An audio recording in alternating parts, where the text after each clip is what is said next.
If you're able to get past any defender, there's a pretty good chance that the rest of the game will become significantly easier. And we talk all the time about moves to get by your defender, but in this video I want to give you 3 tools that can be applied with any move in different situations. So take these, try them out, experiment, and pick them up over time. I guarantee you they'll change your game. Let's get to it.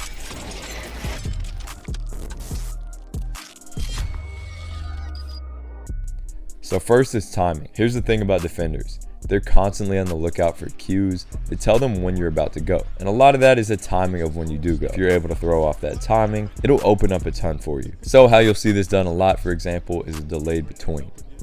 Usually we would explode with that between the legs move, but instead, for instance here, Dinwiddie goes after that between, and although it's a super slight difference, this changes everything. And this is why that delayed between is easily one of the most popular setups at high levels, because it's just a slight change in timing that can leave the defender completely stuck in quicksand. But this is a broader concept too, and a lot of it is just about disrupting the rhythm of the dribble.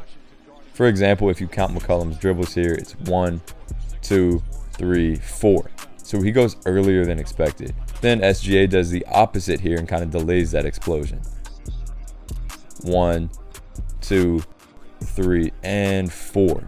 It's slight, but clearly it throws off defenders. Next is positioning.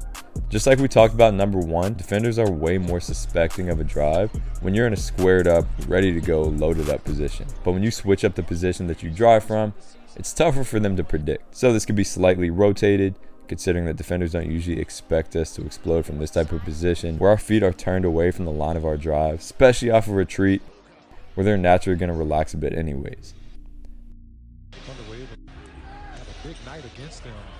Maybe it's when you have your back turned to a defender.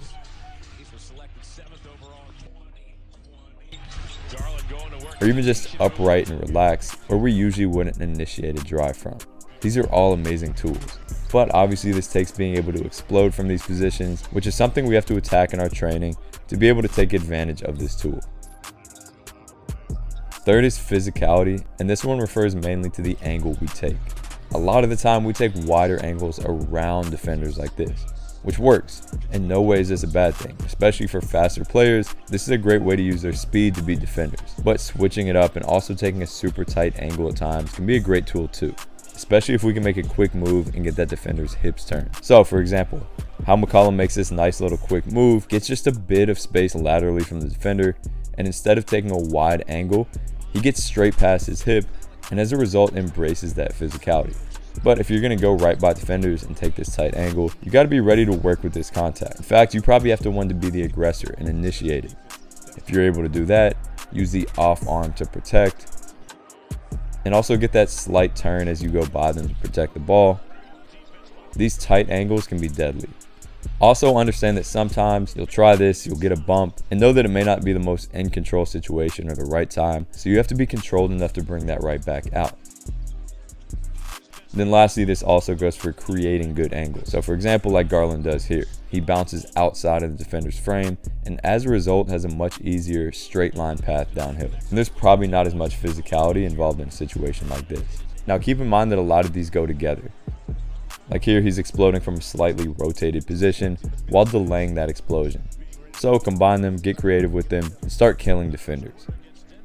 As always, thanks for tuning in.